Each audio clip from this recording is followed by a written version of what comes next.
Hey, what's going on, guys? Theterrainguy here. Just working away on the bocage right now.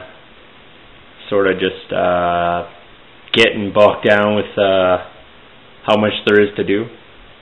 A lot of people have been asking me about the price of the board, and as I said, I'm going to let people dictate the price, but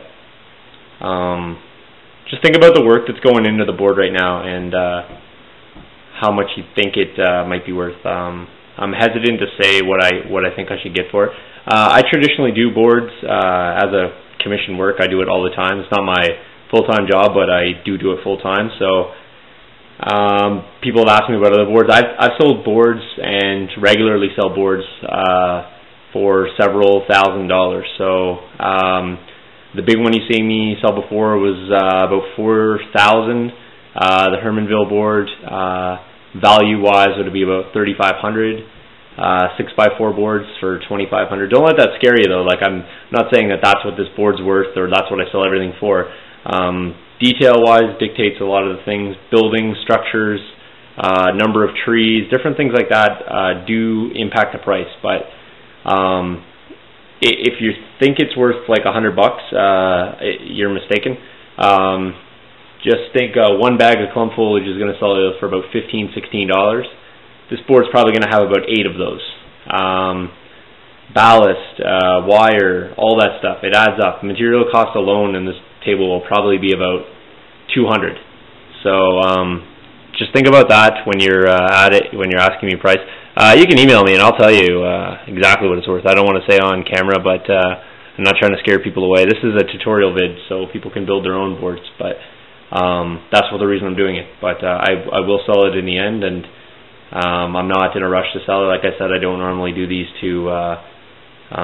just to sell, because it's a lot of work for something to sit around. But I did want to do tutorials. I was getting a lot of questions, and I can do a video and show you how to, or I can put it to work and put it to use and show you exactly what the end result is. So enough talking about cash. I hate talking dollars because I like to do this so much, and it's not about the money for me. It's just about recovering cost and time and showing you guys how to put things together. And I've been getting a lot of comments, and you guys seem to like what I'm doing, so I'm going to keep doing that, keep going ahead, and hopefully you guys stay tuned and subscribe to the channel if you're not already subscribed, or stay subscribed, and just stick with me. So that being said, let's get down to what the bulk of this video is supposed to be about.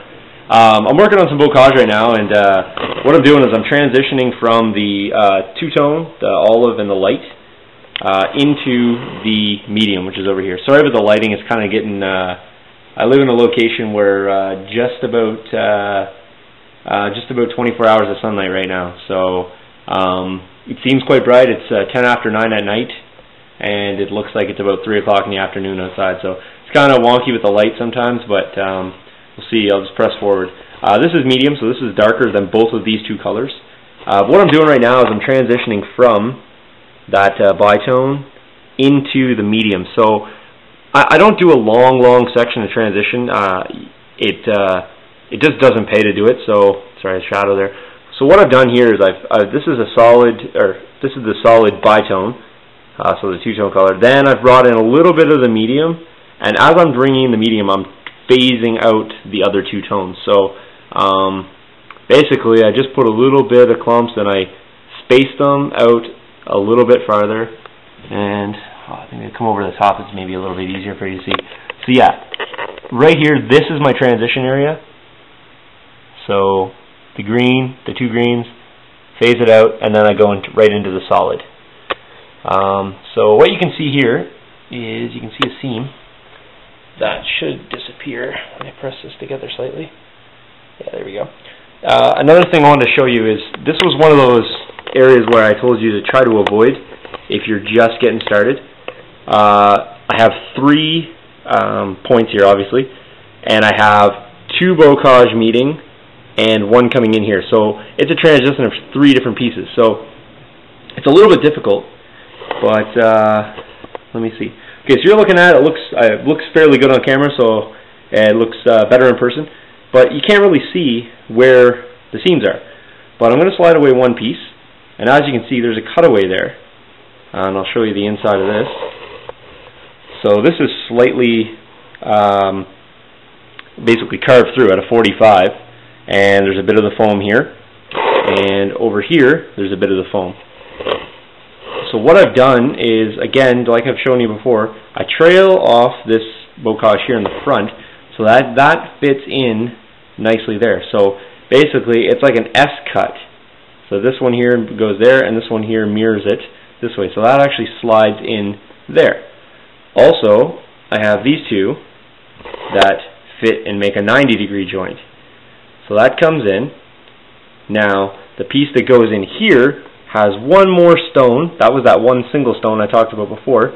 And the reason I put that there is because I want to fill this small crevice in here. So when done correctly, or nearly correctly, I guess, nothing's done perfect, but, and shown above, you don't get any ungodly seams.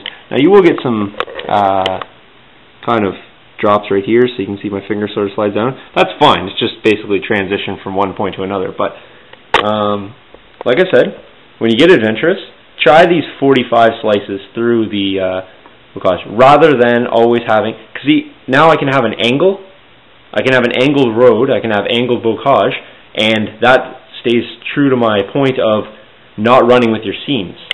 You'll notice my lines of bocage are slightly off the seam, and that seam actually should disappear if I, there we go, so it's slightly better. My road is angled to the seam. This is parallel with the road, so this draws the eye rather than the seam. The road itself runs diagonal versus horizontal with the seams. All of the features are designed to hide the seams. So it really doesn't matter how many seams you have if you're spending the time hiding them. This hides a great joint. All these pinnacles of 4 boards coming together create joints, of course, and they're unavoidable but hideable. So that's basically what I wanted to show you. I'm working on laying the bocage here right now. I will do a separate video on this because it's getting kind of long. I rambled a bit about dollars, but here I'm just going to start bringing in the color. Now, I'm unclear or unsure what I want to do. I think what I'm going to do is actually go with the medium. This stuff's nice. I like this. It's a little close to the grass, so it's not too bad to have some of it. But I want to predominantly dominate the bocage with a darker color. I don't think I'm going to go any of the dark green because I might do some trees with that. But I think I'm going to stick mainly with the medium and do a bulk of the bocage in the center with that, and I might stick to the bicolor on the periphery of the board, so just to sort of darken up the center because it's so light with the grass. So, and it's a nice contrast between the two. So that's basically what I want to talk about, guys, and hopefully you kind of get what I was talking about. And don't shy away from the questions, even dollar questions. You can ask me. I will answer them in emails. I just don't want to ramble about dollars and cents on all the videos, because these are tutorials ultimately, and selling is just gravy in the end. So have a good night, guys. Cheers.